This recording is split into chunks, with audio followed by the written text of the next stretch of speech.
മാവേലിക്കര താമരക്കുളം ഗ്രാമപഞ്ചായത്തിൽ കടനാകുഴി 1-ാം വാർഡിൽ പകൽ വീട് പ്രവർത്തനം ആരംഭിച്ചു. കൊടിക്കുന്നിൽ സുരേഷ് എം.പി. ഉദ്ഘാടനം ചെയ്തു.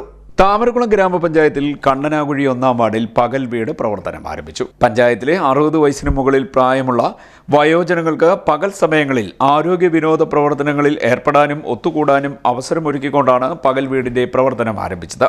വയോജനങ്ങളുടെ ആരോഗ്യ സംരക്ഷണത്തിനായി താമരക്കുളം പ്രാഥമിക ആരോഗ്യ കേന്ദ്രത്തിലെ മേൽനോട്ടവും ഉണ്ടാകും. പകൽ വീട്ടിലെത്തുന്നവർക്ക് ഭക്ഷണം ഉൾപ്പെടെയുള്ളവ സൗജന്യമായാണ് ലഭിക്കുക. ഗ്രാമപഞ്ചായത്ത് അംഗം തൻസീർ കണ്ണനാകുഴി മുൻകൈയെടുത്താണ് പദ്ധതി നടപ്പാക്കിയത്. താമരക്കുളം ഗ്രാമപഞ്ചായത്ത് പ്രസിഡന്റ് ജി വേണുവിന്റെ അധ്യക്ഷതയിൽ ചേർന്ന യോഗത്തിൽ കൊടിക്കുന്നിൽ സുരേഷ് എം.പി. പകൽ വീടിന്റെ ഉദ്ഘാടനം നിർവഹിച്ചു.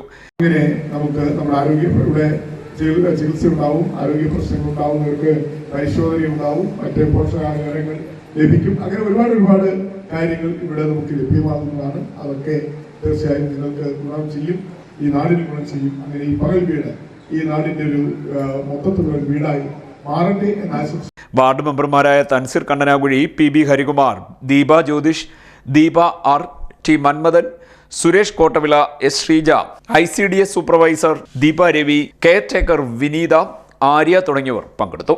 CD net news, Charummood.